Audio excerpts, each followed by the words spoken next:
사랑하는 주 하나님 아버지, 우리는 계속해서 코로나의 어려운 상황 가운데 살고 있습니다. 주님 간절히 구합니다. 코로나를 속히 거둬 주시옵소서. 그래서 저희들 마을 잔치도 마음 편하게 하게 해 주십시오. 인도네시아, 베트남에 선교도 가서 오늘 맥주 감사 주일에 하나님 앞에 올려드렸던 워십팀과 또 우리 청년들과 우리 찬양팀과 우리 모든 찬양단원들, 우리 모두가 땀을 흘리고 복음을 전하는 기회를 허락해 주십시오. 몇 년 동안 준비한 성지순례도 갈 수 있도록 주님 저희들에게 기회를 허락해 주시옵소서. 저희들 압니다. 백신으로도 안 된다는 사실을 압니다. 그러나 만물보다 크신 아버지께서 한 번 부으시면 코로나의 그 어떤 바이러스도 다 떠나가게 되는 줄 믿습니다. 주여 속히 불어 주시옵소서. 다시 이 땅이 주님 앞에 겸손하게 하시고 오직 주님만이 참 소망임을 믿고 예수 믿음의 반석 위에 서는 온 세상 되게 하여 주옵소서. 예수님 이름으로 기도합니다. 아멘. 주님 이름으로 사랑하고 축복합니다. 어떤 교회에서 이제 맥주 감사 주일을 준비하는데 이제 현수막 업체에다가 이제 현수막을 맡긴 겁니다. 그런데 실수가 착오가 있게 된 거예요. 그래서 이제 교회에 이렇게 예배당 정면에다가 길게 현수막을 붙였는데요. 어떻게 붙였냐면 맥주 감사 주일 이렇게 붙였답니다. 그래서 그걸 이제 한 주 전에 붙여놨더니 그 성도님들 중에 일부 성도님들이 막연한 기대감들을 가지는 일이 벌어졌다고 하는 그런 이야기가 있습니다. 여러분 오늘이 무슨 절기죠? 맥주? 그렇죠. 맥주 감사절이죠. 여기 이 맥이라고 하는 건 보리맥자를 쓰고 또 추는 추수할 추자를 쓰고 절기절자를 씁니다. 이 맥주 감사주일이 어떤 날인가 궁금해하신 분들이 계실 텐데요. 출애굽기 23장 16절 말씀 한번 띄워주시면 감사하겠습니다. 출애굽기 23장 16절입니다. 네, 같이 읽어보실까요? 시작. 맥주절을 지키라. 이는 내가 수고하여 밭에 뿌린 것의 첫 열매를 거둠이니라. 수장절을 지키라. 이는 내가 수고하여 이룬 것을 연말에 밭에서부터 거두어 저장함이니라. 그렇죠? 저기 보시면 맥주절을 지키라 그러면서 하나님이 말씀하시기를 밭에서 추수한 것의 첫 열매를 걷어서 드려라. 우리 성도님들 중에도 이 맥주의 정신을 가지고 계신 분들이 계시더라고요. 그래서 열심히 구슬땀을 흘리시고 정성을 다하셔서 수확한 농작물을 또 이렇게 부족한 종에게 이렇게 나눠주시는 그런 성도님들이 계시더라고요. 바로 그 정신이 바로 맥주절의 이 감사절의 의미입니다. 이 맥주절은 이스라엘의 3대 절기 중에 하나에 들어가요. 한번 화면 한번 올려드릴게요. 이스라엘의 3대 절기가 어떻게 되냐면 네, 6월절, 7.7절, 초막절 이렇게 되어 있습니다. 자, 우리 대한민국, 우리 한국 사람들의 3대 절기는 어떻게 됩니까? 설, 지금은 안 세지만 단오, 또 하나 추석 이렇게 되죠. 거기 요즘 청년들이나 요즘 친구들은 성탄절을 집어넣는 그런 경우도 있습니다. 아무튼 이스라엘의 3대 절기는 6월절, 7.7절, 초막절 이렇게 됩니다.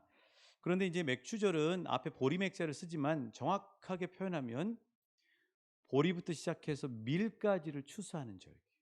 보리부터 밀까지. 이게 이제 이스라엘의 주식이잖아요. 그래서 보리떡 5개. 아시죠? 오병이요? 보리떡. 일반 사람들이 먹는 빵을 만들어 먹는 보리와 밀. 이거를 처음으로 추수하는 절기가 맥주절인 것이죠. 그런데 이제 이 맥주절이 왜 중요하냐면요. 우리가 옷을 입을 때도 어떤 단추를 잘 껴야 돼요? 그렇죠. 첫 단추를 잘 껴야 된다고 그러잖아요. 그런 것처럼 이 맥주절에서 첫 단추인 보리와 밀추수를 잘 거둬야 그 다음에 가나안 땅에 하나님이 주신 소산물이 있어요. 7가지 소산물인데요. 하나하나 여러분에게 알려드릴 텐데 먼저 신명기 8장 7절 8절 말씀에 하나님이 가나안 땅에 들어가면 너희들은 7가지 소산물 특산물을 맛볼 거야 하고 말씀해 주셨어요. 자, 그게 뭔가? 신명기 8장 7절 8절이요. 같이 읽어보실게요. 시작. 내 하나님 여호와께서 너를 아름다운 땅에 이르게 하시나니 그곳은 골짜기든지 산지든지 시내와 분천과 샘이 흐르고 밀과 보리와 요 포도와 무화과와 석류와 감람나무와 꿀의 소산지. 그렇죠? 저기 8절에 보시면 가나안 땅에 들어가는데 저 말씀은 하나님이 어디서 해주신 말씀이에요? 가나안 땅에 들어가서 들은 말씀이에요? 가나안 땅 들어가기 전에 들은 말씀이에요? 들어가기 전의 말씀이에요. 광야에서 또 모압 평지에서 하나님이 약속의 땅 가나안 땅을 이야기하시면서 저 땅에 들어가면 7가지의 특산물을 너희들이 맛볼 것이다. 여러분, 광야에 있다가 그 삭막하고 황량한 광야에 있다가 하나님이 저 땅에 들어가면 저 7가지를 맛볼 수 있다고 하셨을 때 이스라엘 백성들 눈이 어땠을까요? 동그래졌을 거라고. 얼마나 기대감에 벅찼겠어요. 그렇겠죠? 그 7가지 소산물 뭐예요? 맨 처음에 뭐가 먼저 수확이 되냐면 한번 따라해 주시죠. 보리, 밀. 그 다음에는 포도가 맺힙니다. 포도. 그러니까 보리와 밀을 맥주 감사절에 첫 단추로 수확을 해요. 그러면 그 다음에는 5가지의 과일을 먹게 되는데 그 과일이 뭐냐면 포도. 그다음에 드시기 싫으세요? 포도? 포도, 무화과, 석류, 그다음에 올리브, 그다음에 꿀이라고 돼 있는데 그 꿀은 뭐냐면 그 우리가 드시는 꿀이 아니라 대추야자입니다. 네, 대추야자. 대추야자 한번 띄워주세요. 대추야자. 네, 저게 대추야자입니다. 저거 대추. 우리 대추하고 비슷하게 생겼죠? 근데 엄청 달아요. 그 성지순례 다녀오신 분 걸 제가 한번 먹어봤는데요. 이렇게 선물로 돼 있는데 우리 대추보다 큽니다. 왕대추 정도 돼요. 근데 정말 달아요. 박성훈 집사님 시장하신 것 같아요. 보니까. 네. 저거 지금은 못 드리고 기도 열심히 하셔서 코로나를 하나님 없애주시고 성지순례 갔다 오면 제가 드리겠습니다. 그때까지 건강하시게 사셔야 돼요. 아멘. 아멘. 네. 자, 이 맥추절이 중요한 이유는 뭐냐면 모든 소산물의 첫 열매 보리와 밀을 거둬들이는, 그래서 하나님 앞에 수확해서 감사 영광 돌리는 절기가 바로 맥추절인 것이죠. 그래서 첫 단추를 잘 꿰야 되는 것이죠. 자, 그런데 왜 이 맥추절에 목사님 왜 상관도 없는 것처럼 보이는 사도행전 2장의 오순절날 있었던 이야기를 오늘 본문으로 정했습니까? 하고 질문하시는 분이 아무도 안 계시겠지만 뭐가 연관이 있겠죠? 맥추절인데 오순절하고 무슨 상관이 있나? 그걸 한번 설명을 해드릴게요. 자, 한번 그림 한번 띄워주시기 바랍니다. 절기 그림. 자, 여기 보시면 동사 문화를 기준으로 해서 하나님이 지키라고 하는 세 절기가 무교절, 맥주절, 수장절이에요. 그런데 이 무교절을 다른 말로 이야기하면 6월절이에요. 6월절 아시죠? 자, 6월절이 뭐 하는 그 기념일이에요? 출애굽하는 날이죠. 그렇죠. 그런데 예수님이 우리를 출애굽시키기 위해서, 죄로부터 출애굽시키시기 위해서 언제 돌아가셨어요? 6월절에. 기가 막히죠. 출애굽한 날이 6월절인데 우리 예수님도 기가 막히게 정확하게 6월절에 십자가에 죽으시면서 마귀의 출애굽으로부터 출애굽시켜서 우리를 구원해 주셨어요. 그 다음에 맥주절인데 맥주절은 뭐냐면 다른 말로 77절이라고 하면 따라해 주시죠. 77절. 오순절. 자, 왜 77절이냐면 6월절을 세고 난 다음에 7주를 지나서 세는 절기가 77절이에요. 그래서 7 곱하기 7은 얼마예요? 7, 7에 49죠. 하율이. 그렇죠. 그렇죠. 49. 그러니까 49 그리고 50일째 되는 날이 오순절. 그래서 맥주절이 다른 말로 77절. 77절. 이 무교절부터 7 곱하기 7, 49일이 되었을 때 맥주절을 세거든요. 그래서 이게 똑같은 77절이에요. 7 곱하기 7. 이해되셨죠? 그리고 그게 바로 50일째 되니까 오순절 이렇게 돼요. 그러니까 오순절날 이거 와 오순절이 맥주절하고 같다 틀리다? 7 곱하기 7은 49일이다. 그 다음날에 50일이다니까. 그러니까 맥주절하고 오순절하고 같아요 틀려요? 같은 날. 그런데 이 오순절 날 열매가 맺혔어요. 맥주절은 보리와 밀의 첫 열매를 하나님 앞에 영광 돌리는 거죠. 그런데 오순절 날 첫 열매가 맺혀졌어요. 근데 그 걸음이 뭐냐? 바로 6월절에 우리의 죄를 위해서 십자가에서 죽으신 예수님의 죽으심이 걸음이 되어서 첫 열매를 50일째 거두게 되었는데, 그 열매가 바로 뭐냐면, 따라해 주시겠어요? 오순절 성령 강림 사건. 예수님이 십자가에 죽으시고 난 다음에 그 엄청나게 첫 열매가 뭐냐면 성령 강림 사건. 그러면 성령 강림 사건, 이게 초막절은 뭐냐면 추수감사절을 이야기합니다. 자, 그러면 이 오순절, 이게 왜 우리한테 중요하냐면요, 하나님이신 성령님이 우리 각 사람 안에 들어와 버리신 거예요. 이거 엄청난 축복입니다, 여러분. 자, 오늘 본문 2장 3절 한번 같이 읽어보실까요? 2장 3절. 자, 시작. 마치 불에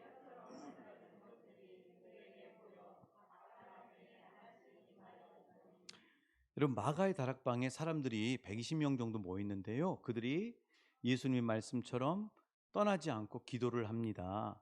기도를 하는데 어떤 역사가 일어나냐면 2절 한번 봐보시겠어요? 호련히 어디로부터? 하늘로부터 내려온 거예요. 여러분, 우리에게 힘이 되는 것은 땅에서 얻는 것이 아니라 하늘에서부터 내려올 때 힘이 있습니다.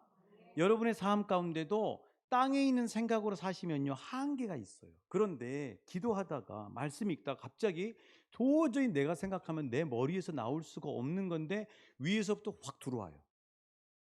여러분, 그게 얼마나 힘이 되는 줄 아세요? 위로부터 받으시는 축복을 누리시길 소망합니다. 그게 우리에게 힘이 돼요. 그런데 오순절 날 어디서부터 하나님이 내려오셨어요? 위로부터. 근데 놀라운 사실은, 자, 2장 3절 봐보세요. 각 사람 위에 하나씩 임하여 있더니. 오늘 워십을 아름답게 하나님 앞에 올려드린 김진아 집사님 마음 안에 하나님이 내려와 버리신 거예요. 그게 오순절 성령 강림 사건이에요. 강정희 집사님 마음 안에 하나님이 내려와 버리신 거예요. 통째로 무더기로 왕춘교에 내려오신 것에 의미가 있는 게 아니라 우리 각 사람 한 사람도 빠짐없이 마가의 다락방에 모여서 예수 그리스도를 진심으로 믿고 기도하는 한 사람 한 사람에게 다 각자에게 성령님이 임하셨다는 사실이에요. 하율이 마음 안에 성령 하나님이 임하셨어요. 그래서 오순절이 우리에게 축복인 거예요. 여러분, 생각해 보세요. 하나님이 얼마나 우리와 함께 사시고 싶으시면 우리 마음 안에 들어와 살아버리시겠습니까? 여러분, 그 하나님의 마음을 느끼실 수 있길 축복합니다. 하나님이 그렇게 우리하고 함께 하시기를 원하세요. 그래서 이 오순절 성령 강림 사건이 바로 우리에게 능력이고 그리고 정말 큰 축복이 되는 이유죠.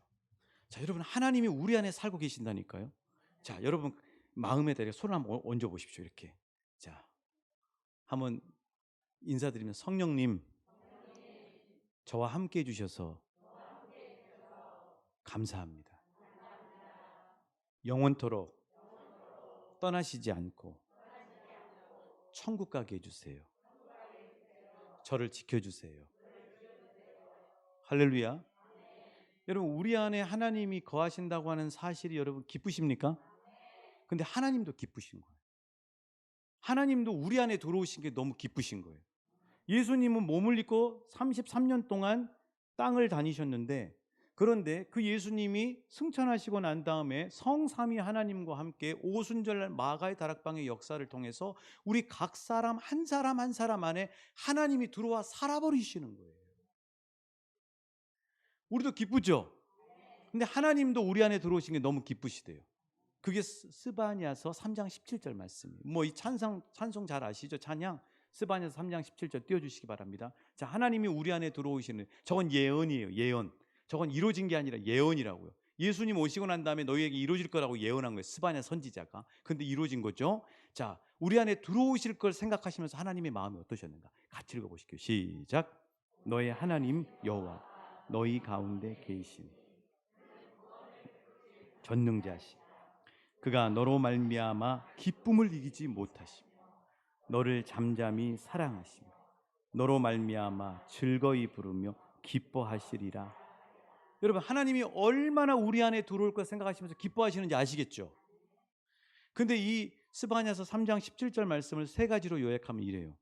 하나님이 내 안에서 순간순간 구원의 능력을 베풀어 주신다.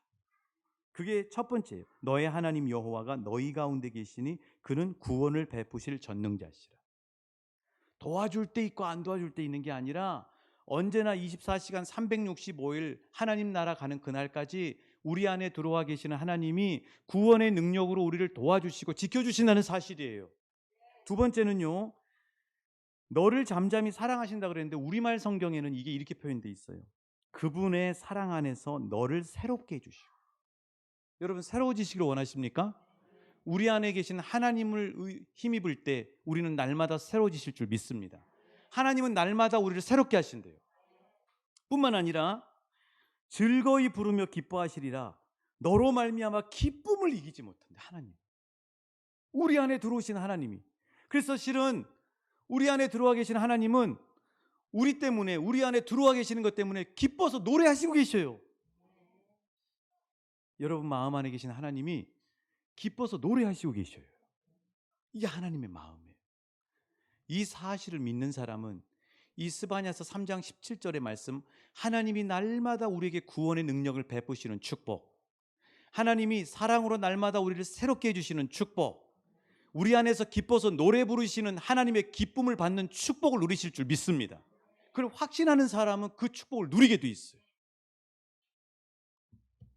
그런데 실은 우리가 많은 사람들이 어떻게 헷갈려 하시냐면은 하나님이 우리가 하는 행동 거지에 따라서 들어왔다 나갔다 하신다고 생각하는 경향이 너무 많아요.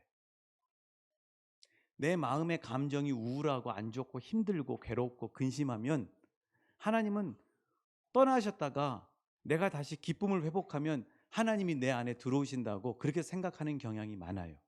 하나님이 내 안에 들어와 계시는데 들락날락 하신다고 생각하는 경향이 너무 많아요. 그래서 실은 힘들고 어렵고 외로울 때 여전히 하나님은 내 안에 계시는데 그때 하나님이 떠났다고 생각을 해버리니까 내 안에 계시는 하나님의 구원의 능력을 경험을 못하는 거죠. 내 안에 계시는 하나님의 사랑으로 새로워지는 은혜를 경험을 못하는 거죠. 내 안에 계시는 하나님이 기뻐하면서 노래 부르고 계시는 그 하나님의 기쁨을 회복하는 은혜를 경험하지 못하는 거죠. 그렇게 착각하는 경향이 많아요. 이게 고질병. 그런데 이 고질병을 우리에게 위로가 되는 게 뭐냐면 엘리야 선지자도 이 고질병 가운데 거의 빠져 있었어요. 누구도 빠져 있었다고요? 여러분, 엘리야 선지자가 어떤 사람이에요? 엘리야 하면 뭐가 생각나십니까? 갈멜산이 생각이 나죠? 갈멜산 꼭대기에서 뭐 했어요? 아시면서 왜 겸손하신 척 하셔요? 갈멜산 꼭대기에서 바알과 아세라 선지자 몇 명? 850대 엘리야 한 사람 일로 싸워서 누가 이겼어요? 대단한 사람이죠. 또 하나는 3년 6개월 동안 감으로서 비가 안 왔어요. 그런데 3년 6개월 동안 비가 안 왔는데 엘리야 선지자가 갈멜산 꼭대기에서 무릎 사이에 얼굴을 파묻고 7번을 기도했더니 손바닥만한 조각구름이 떠오르더니, 이거 인공강우. 요새 여러분 얼마나 강우면 미국은 막 40도 50도까지 된다잖아요. 그래서 인공강우를 만들려고 막 연구한다잖아요. 근데 엘리야 선지자는 기도했더니 구름이 떠가지고 비가 어떻게 왔다고요? 따라해 주시죠. 큰 비가 내렸다.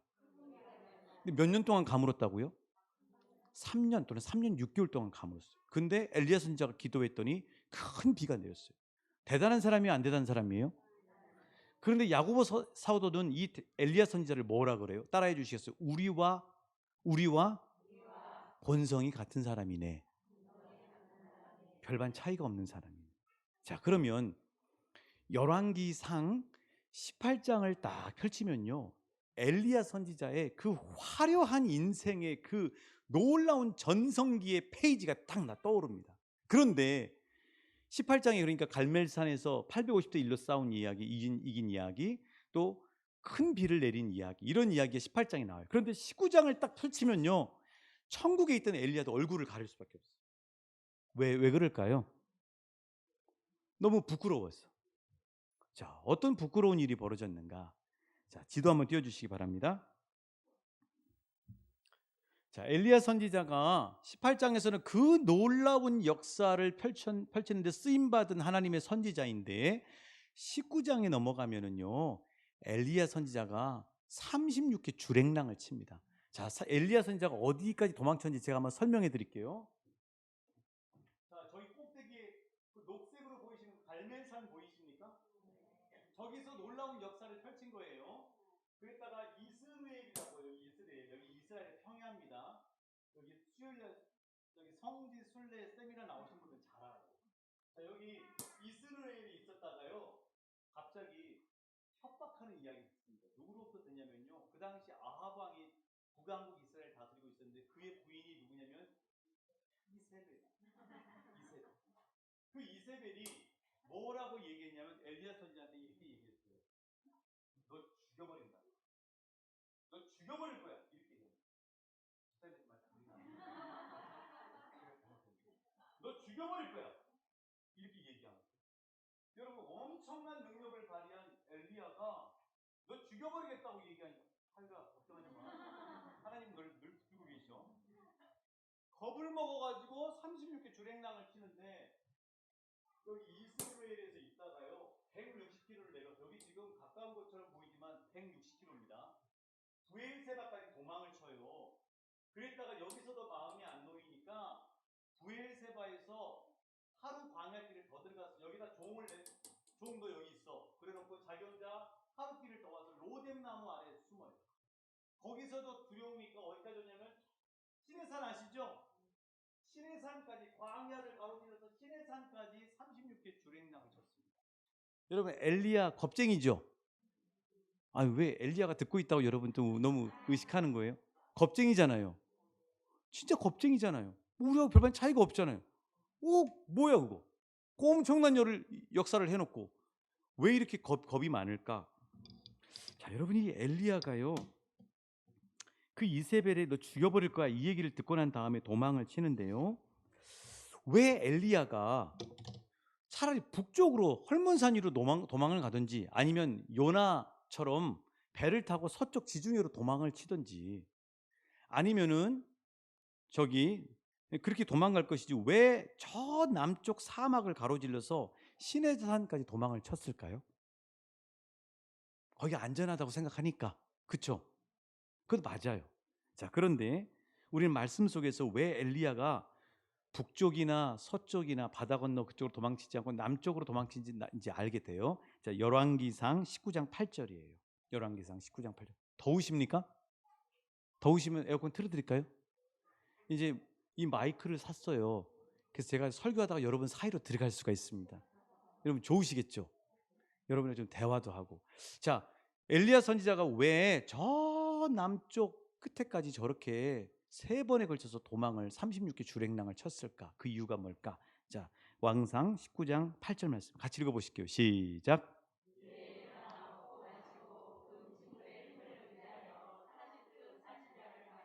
하나님의 산 호렙에 이르. 호렙산이 신의 산인가 아시죠? 하나님의 산 호렙으로 도망친 거예요. 아시겠죠? 그냥 호렙산이 아니고 신의 산이 아니고, 한번 따라해 주시겠어요? 하나님의 산 호렙.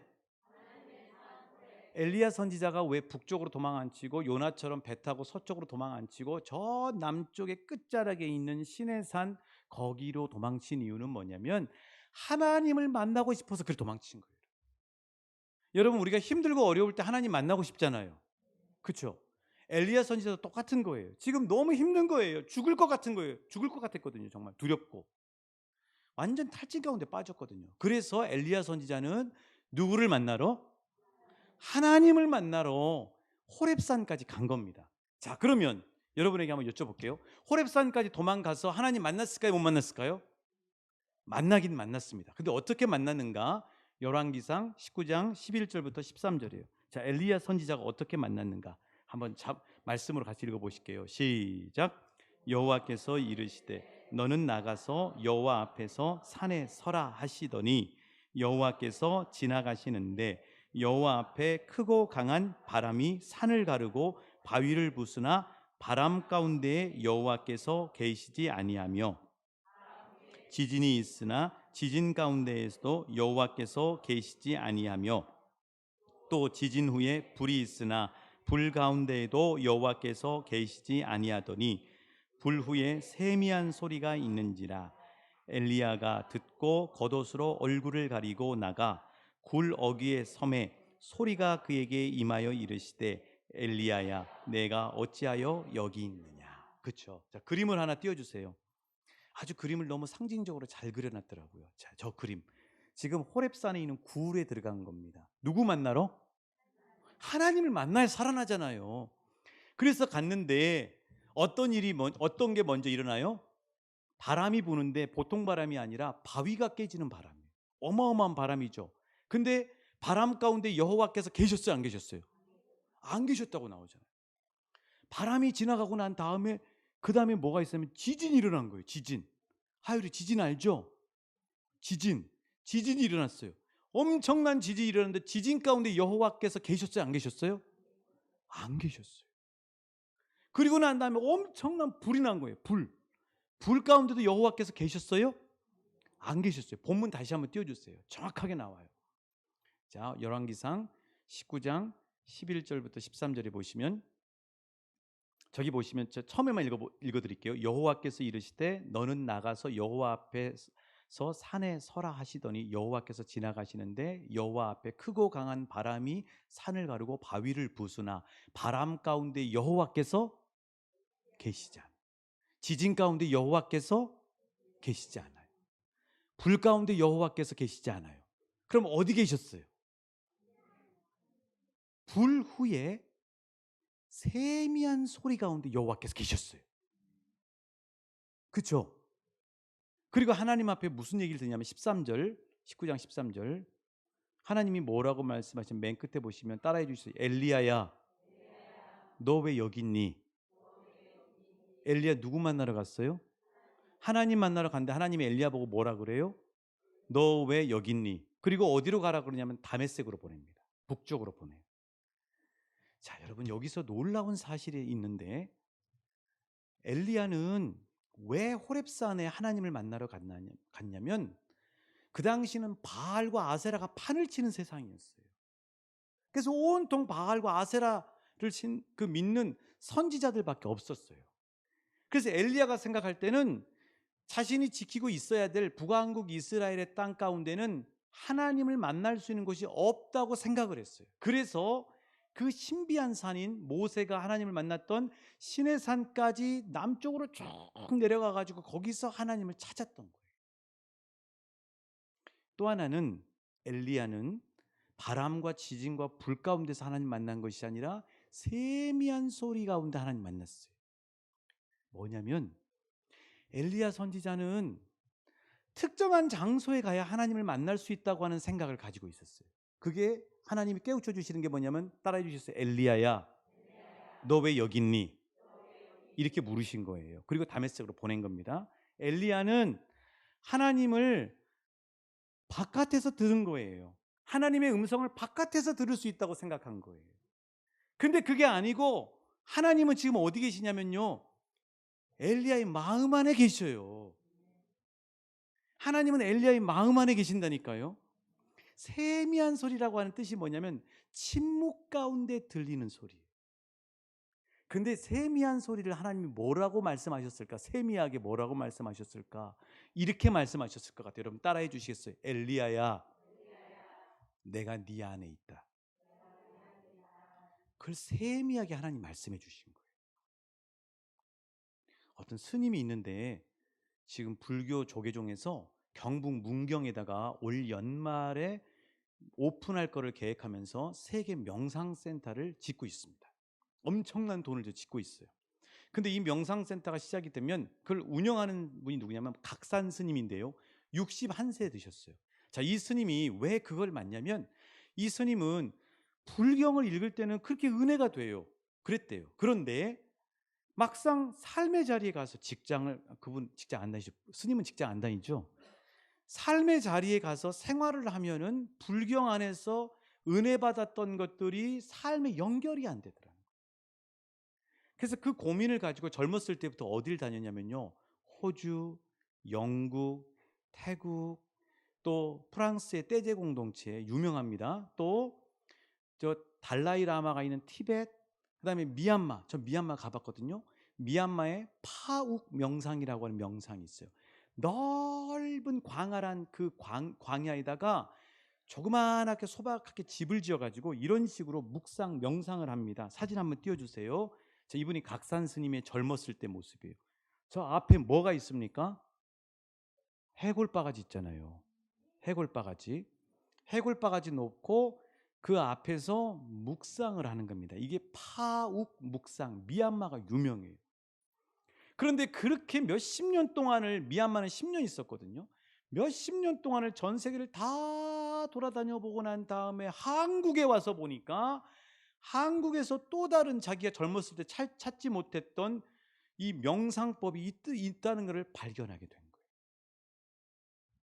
자, 여러분, 예수를 믿어도 저 기도원에 가면 은혜가 되겠죠. 저 성령 치유 집회 가면은, 거기 가면은 은혜를 듬뿍 받는다더라 하고 예수님을 따라다녔던 무리와 팬들처럼 열심히 이곳저곳에 은혜가 있는 곳을 쫓아다니고 따라다니는 사람들이 있어요. 자, 우리로 얘기하면 꼭 이 왕춘교회 예배당에 와서 이곳에 오면 하나님을 뜨겁게 만날 수 있다고 생각하는 사람들이 있어요. 근데 그런 사람들의 결정적인 문제가 뭐냐면, 하나님이 자기의 일상 속에서 함께 동행하시고 계시고 자기의 가정과 직장과 삶의 자리에서 동행하시면서 하나님 나라를 이루는 데 취약한 거예요. 그게. 특히 코로나 상황이 되니까. 지금 서울은 또 4단계가 돼서 비대면 예배입니다. 그렇죠? 우리도 어떻게 될지 몰라요. 그렇죠?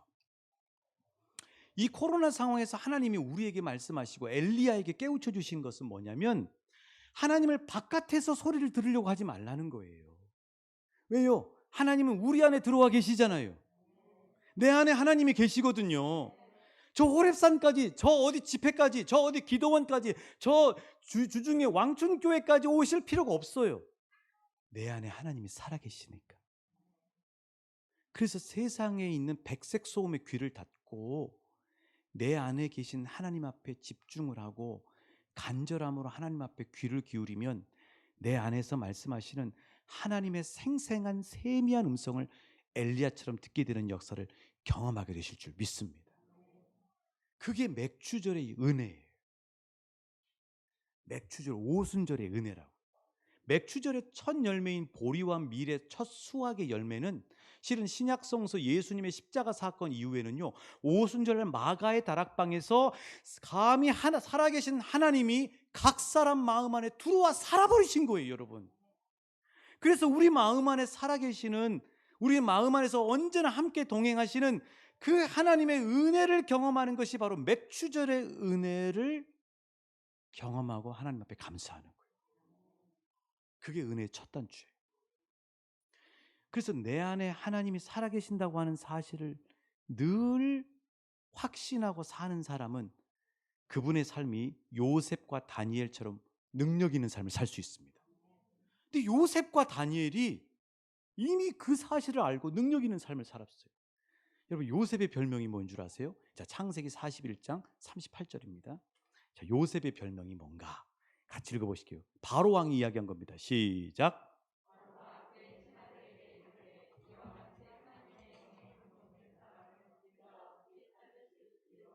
그렇죠. 자, 요셉의 별명이 뭐냐면, 따라해 주시겠어요? 하나님의 영에 감동된 사람.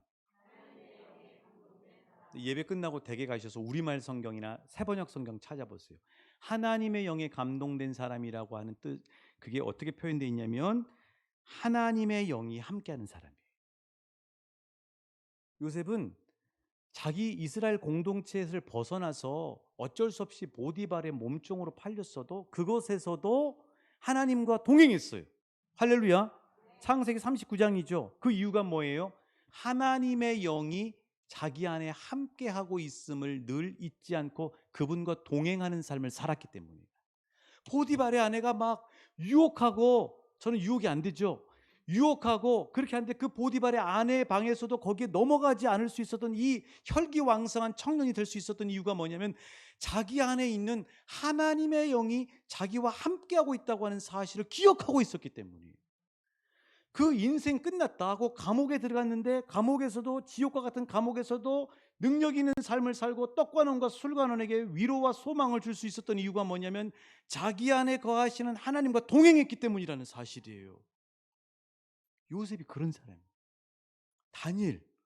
다니엘은요 나라가 망해가지고 성전은 완전히 불에 타고 70년 동안 바벨론이라고 하는 다른 나라에 1600km를 지나서 다른 나라에 살고 있었습니다. 사자굴에 들어갔죠. 여러분 다른 나라에서 살았어요. 성전에 와서 예배를 드릴 수가 없어요. 자기 공동체하고 뿔뿔이 흩어져 있어요. 근데 이 다니엘이 능력 있는 삶을 사는 비결이 뭔가? 다니엘의 별명이 있거든요. 다니엘서 5장 14절이에요. 다니엘서 5장 14절 시작. 내가 내게 대하여 들은즉 내 안에는 신들의 영이 있으므로 내가 명철과 총명과 비상한 지혜가 있다. 다니엘의 별명이 뭐냐면 거룩한 신들의 영이 함께하는 사람. 요셉의 별명이 뭐냐고요? 하나님의 영이 함께하는 사람. 다니엘은 뭐예요? 거룩한 신들의 영이 함께하는 사람이에요. 근데 요셉과 다니엘만 그런 게 아니라 이 자리에 계시는 저와 여러분, 예수 그리스도를 주로 믿는 사람들은 한 분도 빠짐없이 모두 다 하나님의 영이 함께하는 사람입니다. 다니엘처럼 거룩한 신들의 영이 함께하는 사람이에요. 그게 오순절 첫 맥주절의 열매예요. 하나님이 우리 안에 함께 하시고 계세요. 여러분이 하나님 말씀대로 못 살아도 예수님을 주로 고백하면 하나님의 영은 떠나시지 않고 우리와 함께 사시고 계세요. 여러분의 마음이 우울하고 막 슬프고 외로워도 여전히 하나님은 여러분과 함께 하시고 계세요. 우리 안에 하나님이 사시고 계신다는 사실이에요. 그래서 여러분 이게 엄청난 일인데요. 예를 들어서 막 무서운 거예요. 어디 갔더니 무서운 거예요. 막 귀신이 공격하는 것 같아요. 그러면은 귀신이 공격하는 것 같을 때 그때 119처럼 하나님 나와서 도와주세요 이렇게 요청하는 사람들이 있어요. 아니요. 귀신이 공격해도 이미 내 안에 하나님이 계시잖아요. 여러분 내 안에 하나님이 계신다고 하는 사실을 확신하는 사람은 어떻게 내 안에 귀신이 들어옵니까? 여러분 믿으십니까? 내 안에 하나님이 계시잖아요. 자, 면접을 보러 가요. 면접을 보러 가는데 하나님 나 좀 도와주세요가 아니라 이미 내 안에 하나님이 와 계셔요. 하나님이 그 자리에서 함께 하시는 거예요. 하나님이 내 입술에 말도 집어넣어 주시는 거예요. 하나님은 거기서 침착하게 판단하고 잘 이야기할수록 주시는 거거든요. 내 안에 하나님이 계시는 거예요. 백신을 맞아도 하나님이 내 안에 계시잖아요. 나를 지켜주시잖아요. 저는 어제 저녁에 기도하다가 너무 기뻐가지고 너무 좋아가지고 막 밖에 운동장 뛰어다니고 싶더라고요. 누가 미쳤다고 할 것 같아가지고 못했는데 왜 그랬냐면 내 안에 하나님이 계신다고 하는 사실을 하나님이 말씀해 주시는 거예요. 근데 내 안에 하나님이 계시면 어떤 일이 벌어지냐면 하나님이 말씀을 해주세요. 아, 목사님 그러면 내 안에 하나님 계신 건 내가 알겠는데 그러면 내가 하나님의 음성을 들어야 엘리야처럼 새 힘을 얻고 회복될 수 있는데 하나님의 음성인지 마귀가 주는 소리인지 내가 하는 얘기인지 어떻게 구분하냐고요. 간단합니다. 하나님이 내 안에 계신 하나님 말씀해 주시면요. 말씀을 해 주시면 평안이 넘쳐요. 근데 마귀가 내 안에 집어넣어 주는 말을 듣거나 내 스스로가 막 자각해 가지고 나는 할 수 있어. 이렇게 할 때는요. 평안이 안 생겨요. 그런데 내 안에 계시는, 내 안에 늘 사시는, 내 안에서 늘 동행하시는 하나님이 나에게 말씀해 주시면 나한테 평안이 넘쳐요. 그리고요. 짧지만 묵직해요. 하나님의 음성. 작지만 또렷해요. 그리고 잔잔하지만 사랑이 배어 있어요. 구분하실 수 있어요. 양은 목자의 음성을 들을 줄 알고요. 목자의 음성을 안다고 요한복음 10장에서 말씀하셨어요. 내 안에 계시는 하나님의 은혜를 회복하실 수 있게 축복합니다. 오늘 이 맥주감사 주일에 하나님 앞에 감사해야 되는데 하나님이 우리에게 다시 한번 도전하시면서 말씀하시는 것은 뭐냐면 따라해 주시겠어요? 나는 네 안에 살고 있다.